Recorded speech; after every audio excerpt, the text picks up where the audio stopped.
Welcome to the Vietnam War and Foreign Conflicts Foundation, a nonprofit organization whose mission is to educate our future generations about the Vietnam War and subsequent foreign conflicts. To enhance the experience, the Foundation is currently working to establish a new museum to house our collection of Vietnam War artifacts that will be open to the public. The intent of the museum is to promote healing, show gratitude to those who served, and bring a hands-on experience to those interested in learning about the history of the Vietnam War. If you are interested in learning more about the Foundation, please visit our website at VietnamWarFoundationMuseum.com.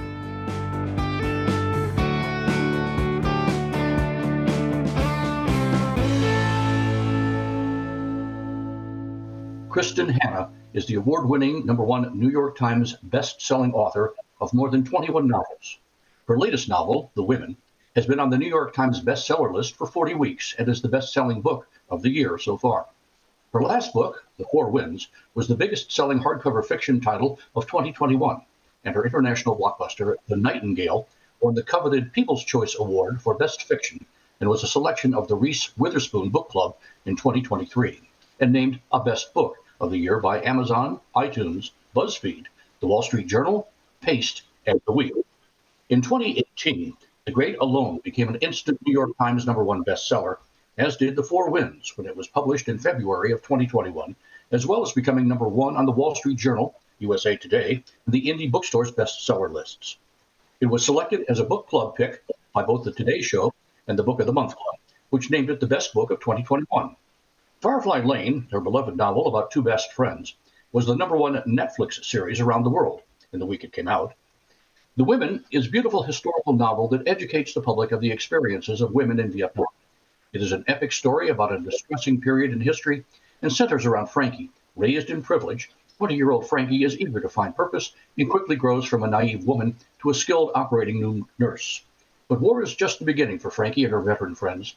The real battle lies in coming home to a changed and divided America, to angry protesters, to a country that wants to forget Vietnam. The Women had a story to tell, even if the world wasn't ready to hear it. And their story begins with 3 simple words. We were there. I'm Susan Wood. I am on the board of directors and an officer for the Vietnam War and Foreign Conflicts Foundation, and I am a retired Navy nurse commander from the reserves and served during Operation Desert Storm. My name is Ellen Schaff. I'm a retired U.S. Air Force nurse. I did not serve during the Vietnam era, but my father did as an Air Force officer. My name is Jan O'Kelly. My husband Jim and I have been married for 56 years. He served in Vietnam for 36 years and retired as a colonel. He was injured and has 2 Purple Hearts and was on the hospital ship Repose and has highest regards for the nurses. I'm Diane Gagliano. I'm a retired Air Force nurse of 28 years, retired as a colonel, and I served in Vietnam for 2 years. I'm Janet Hendricks. I grew up in Norfolk, Virginia, where every military branch is represented. And during the height of the Vietnam War is when I graduated from high school and started college. I would like to welcome Kristin Hannah to our discussion today about the women's experience in Vietnam. Kristin, I can't thank you enough for being willing to spend your time with us this morning. Kristin, what inspired you to write The Women? You know, I have wanted to write The Women, or actually I wanted to write a Vietnam era book that focused on someone who served for about 30 years, 25 years.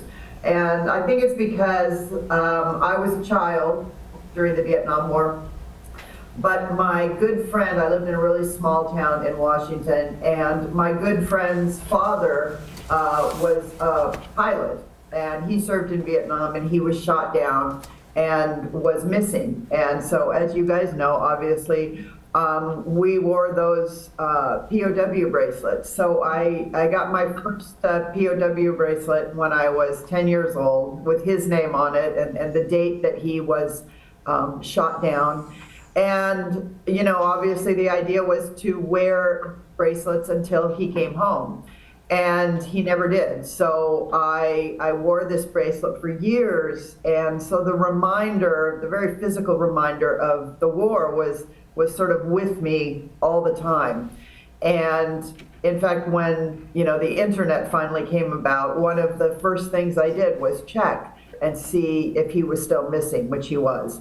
And so it just made such a strong impression on me as a child that I've stayed with this and been interested in it. And I saw how the vets, many of them, were treated when they came home, and it just made me want to tell this story. And I kept trying to tell it, but my editors and publishers kept saying that the Vietnam War was not something that people wanted to talk about or read about.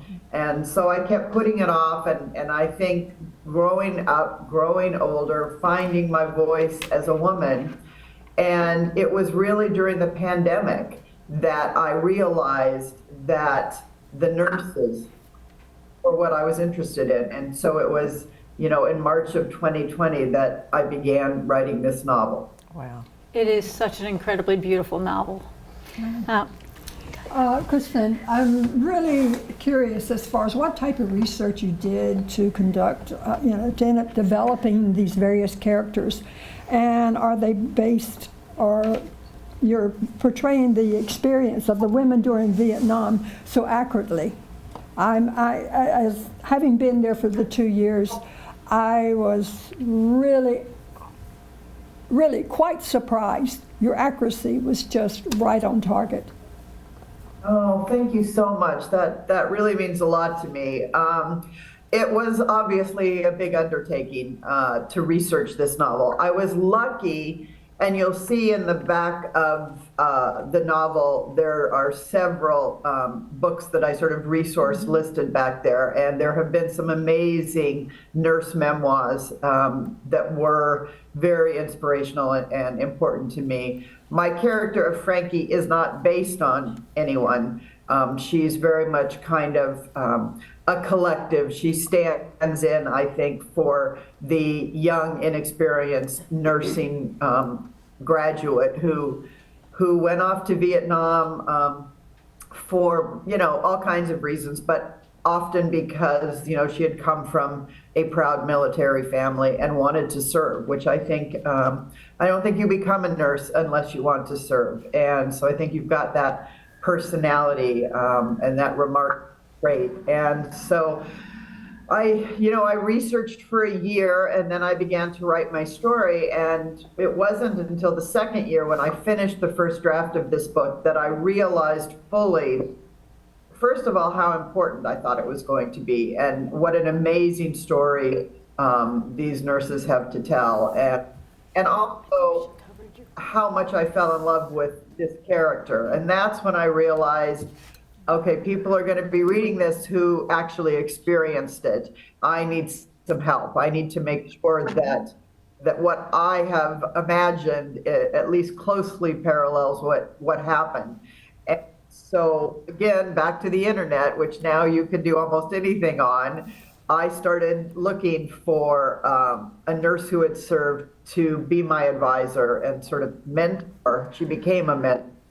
And I was lucky enough to find Diane Carlson Evans. I don't know if you know her, but she's the founder of the Women's Vietnam Memorial.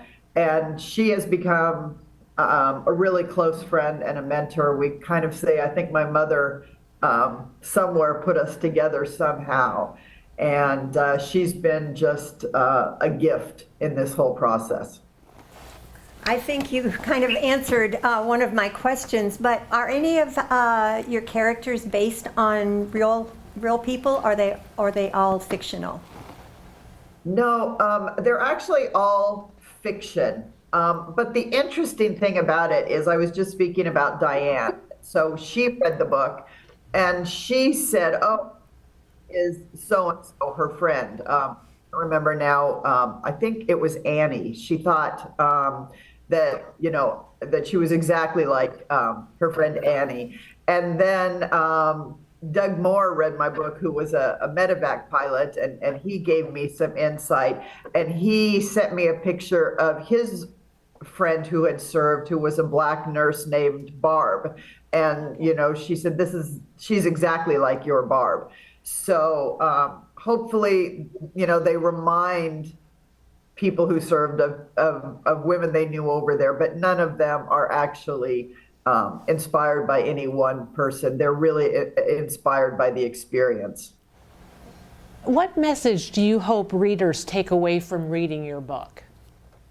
That's such an interesting question because, when I started this book, I really wanted to sort of shine a light on the Vietnam veterans in general and nurses in particular, whom I felt had been overlooked and forgotten. And I didn't really have any idea, I think, how ready the country was to talk about this, to look back at this. We live in a time at the moment that is very similar politically in terms of our division and our chaos. And it's been a remarkable experience to see the way this book has been embraced, not only by female nurse vets, but by male vets and by their children. And I'm hearing from millennials who didn't know about any of this. And so I'm really happy that the book came out now at this moment where obviously people are ready to look back at this and to say sort of collectively, I think, thank you for your service. This book I was reluctant to pick it up to start off with because I didn't know if I really wanted to go back and revisit this again.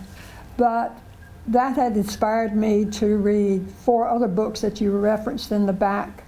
And I've been motivated enough and have the courage now to go back to Vietnam. I'm scheduled in April to go back for 3 weeks throughout Southeast Asia, just to put that behind me. I can't tell you what that means to me. I was fortunate enough, before the book came out here, Diane invited me to Veterans Day at the Women's Memorial last year for the 30th anniversary. And there were not many people there who had read the book, just a couple at that point. And I gave a bunch away, early copies, to nurses who were there. But somebody came up to me who had read it and said, this book began my healing process. Yeah.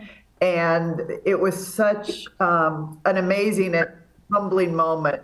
And I guess I just want to thank people for that, and thank you. Kristin, what I've done is pick out some of quotes that really had a lot of meaning as I read your book. And for one of the turning points was, or at the very beginning of the book, the first thing that grabs you is when Rai says to her, "Women can be heroes too. It's 1966 and the world is changing." And the effect of that the effect that comment had on Frankie was just started the whole beautiful story of her nursing. And it's just so important to me to look at how the 11,000 women who served in Vietnam, 90% of them volunteered because of family members and things like that. That was just so beautiful. That's just such a beautiful way to start that story. Well, thank you. I mean, it's so, you still have, or I was very cognizant as I was writing that a lot of these young women had come of age in the late 50s in a very different world. And so many of them, their parents were World War II veterans, and, there was a very patriotic feel at the time. And so I think that idea of women can be heroes kind of came along with the rise of the sort of feminist movement and this idea. And it seems to be a very powerful thing. And I felt that Frankie was the kind of woman who didn't necessarily want to be a hero, even though her father had this, hero's wall for other family members who had served. but more just wanted to be a woman who made a difference and who did something, who made a powerful statement about making that difference.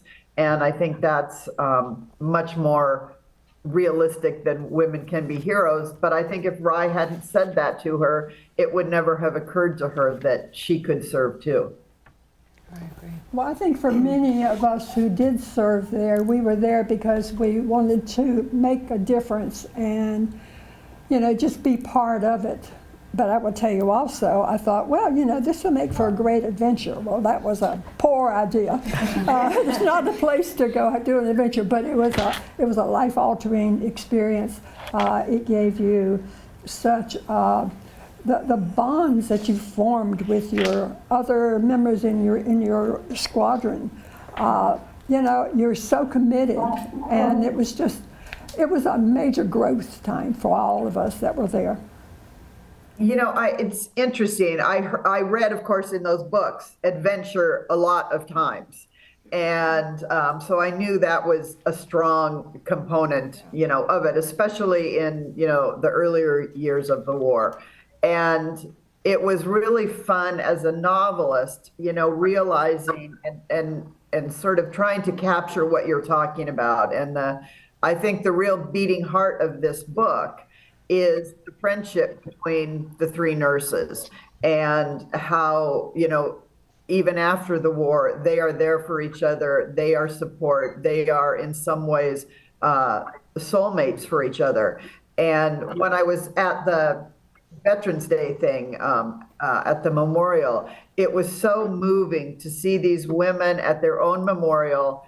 There were probably, I don't know, maybe 70 female Vietnam vets there, nurses, donut dollies, various other workers.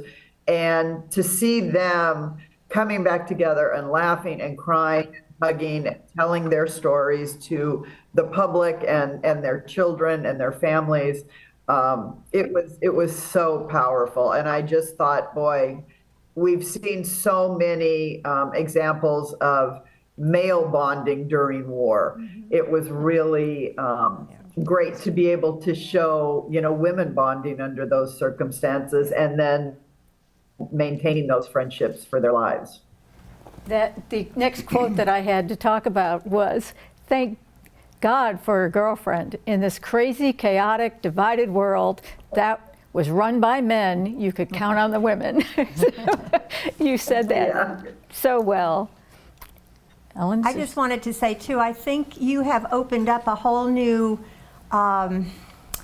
openness, in our society, just with this book. It's absolutely amazing.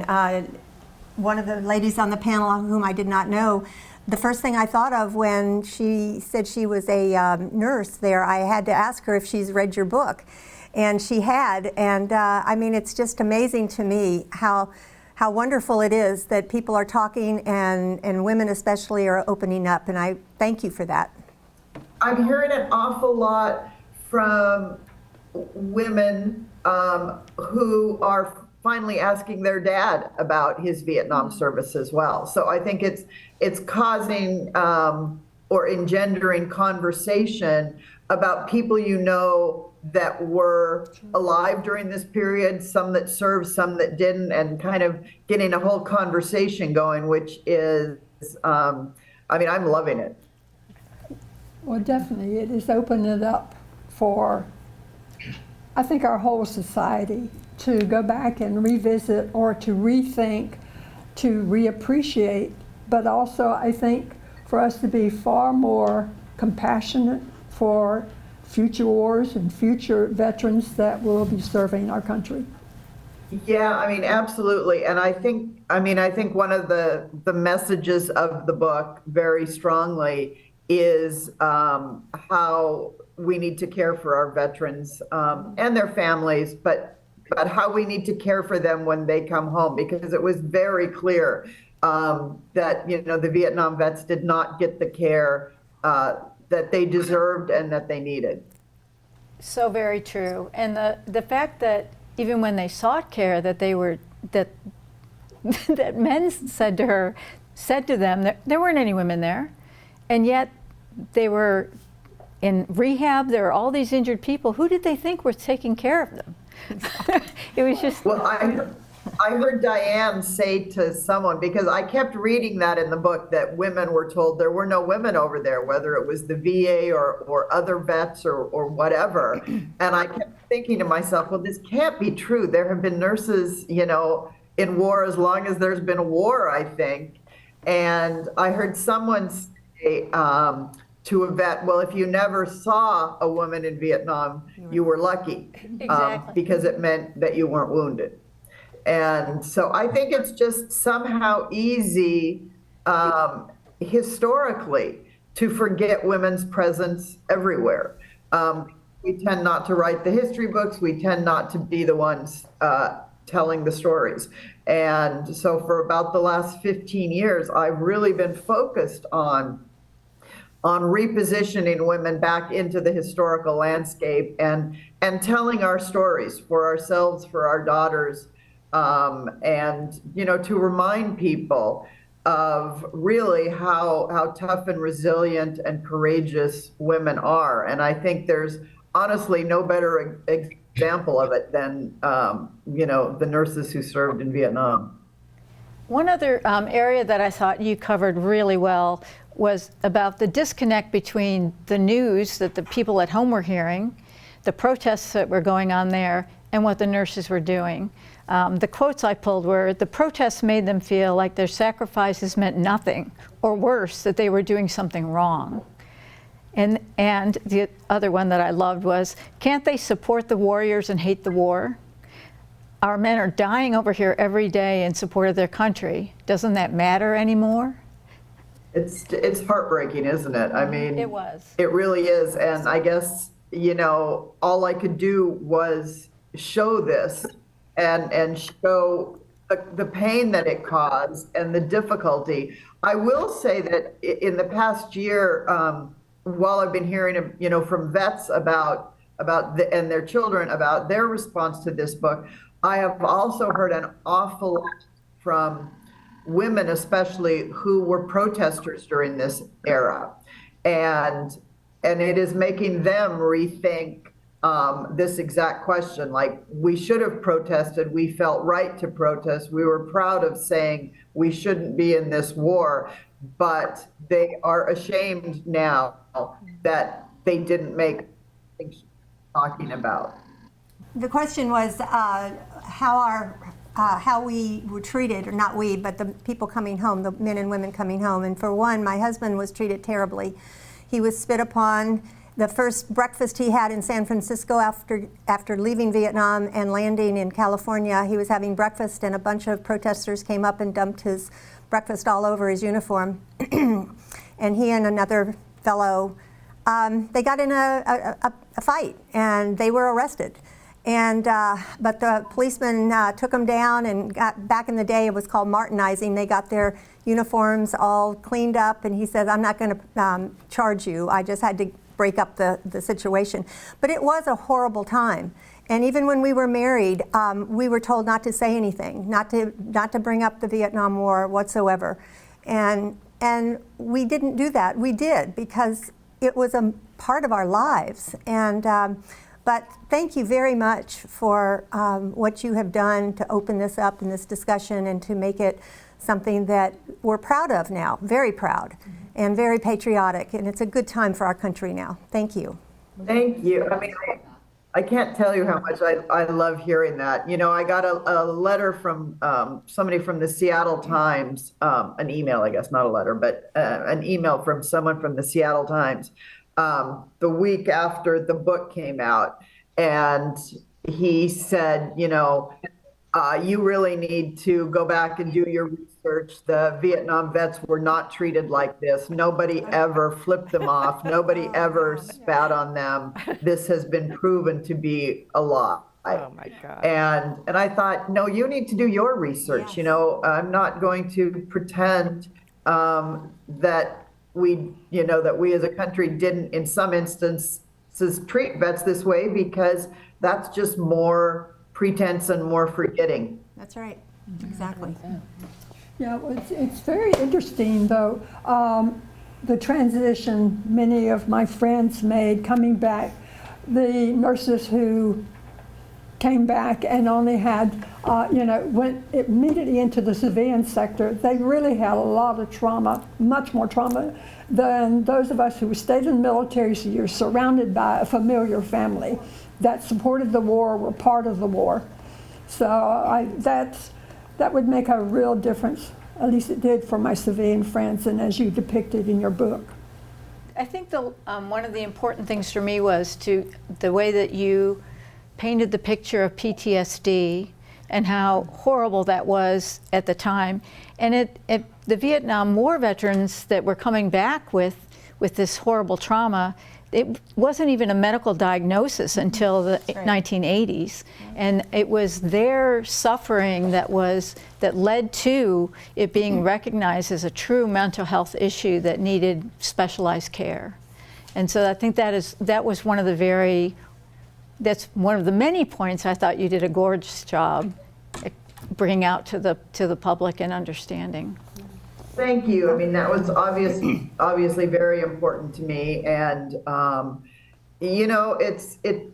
had sort of two prongs or two goals in that. One, of course, was to talk about what PTSD is and how one's life can unravel without getting help or treatment or support, and especially if you're told, oh, just forget about this, don't talk about it, go on, you'll be fine.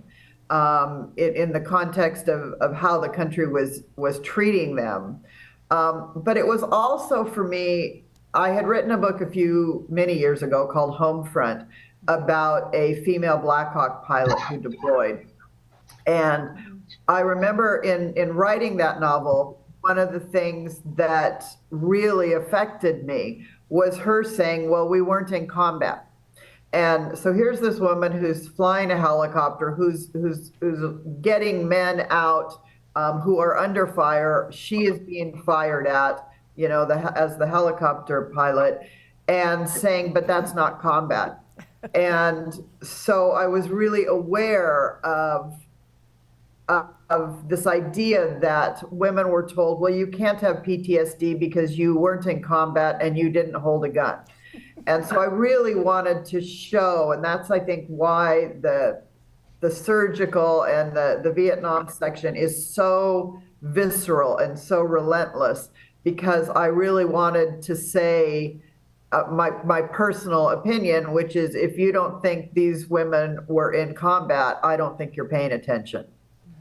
Well, I experienced some of the PTSD dating young men that were coming back from the war and having situations that were way over my head to help.